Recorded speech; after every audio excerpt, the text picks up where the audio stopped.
My name is Mike Purtell and I belong to the Mitchell Park Bushcare Group and the Denii Reserve Bushcare Group, which are both in Springwood. I belong to those two groups since 1993, quite a long time ago. And how it all started was a person by the name of Virginia Bear was the sole Bushcare officer for council, and she was the only person in council, and she came down and said we had some very special bushland here, not only in Mitchell Park but in the Denii Reserve, and with that we established a Bushcare group, and we've been going for all that time, which is some going on 24 years now. It's been very important to me in my life. It's enhanced my life immeasurably. I used to back out of my driveway and drive to work in Castle Hill, and the bush in the mountains was somewhere where you would just walk, and Bushcare allowed me to take me into what is bushland in the Blue Mountains and work with, get my hands dirty. I'd have very often stressful days at work, and on the Saturday I would leave that behind and enter Bushcare, and life would transform for me. We'd have a yarn together, and it really was a transformational healing process to be at Bushcare. So conversations in Bushcare are really important, and so is morning tea and a coffee. It was just interesting over time. We thought we were just working bushland, and what actually happened is that we discovered that it was a very treasured community, in that it's a threatened and endangered ecological community on both Mitchell Park and the Denii Reserve. Mitchell Park is a very small pocket park. The Denii Reserve is much larger, 13 hectares, and both of them contain Blue Mountain Shale Cap Forest and Turpentine Ironbark Forest, and they're EEC communities, ecologically endangered communities.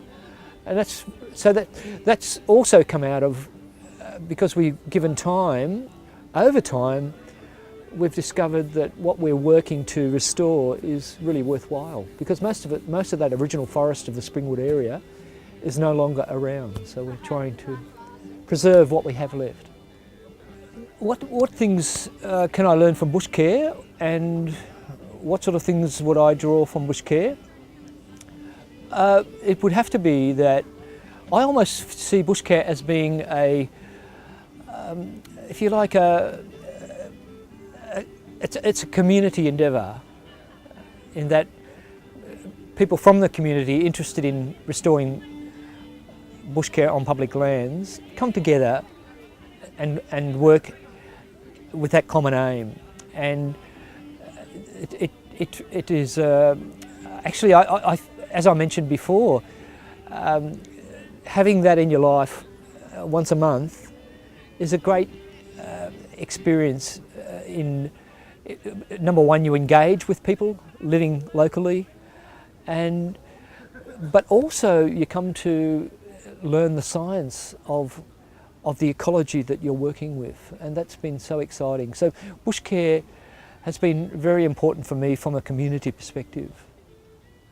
And from my own personal view, it's also taught me, I suppose, how to be a stayer, how to hang in there and keep going, because it's been a long journey. And also it teaches you how to work with people, how to work with managers who may not always have the same view that you do. So finding that common ground in Bushcare has been very important. The way we work in Bushcare is also important. So we don't have a treasurer or president, or our meeting is our work day, and so we don't have that traditional time when you elect presidents, because that can be a destroyer of a group. And so therefore you keep the recipe simple in Bushcare.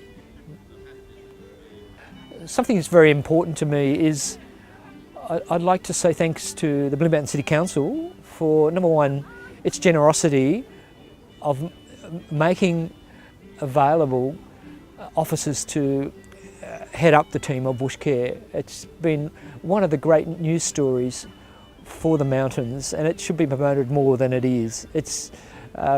Council has been amazing in its contribution to the restoration of our local bushland. And I'd also like to thank the forefathers who got this going. People like Eric Marnie who've been so important in beavering away in their positions for so long and have built up a great team of volunteer bush carers.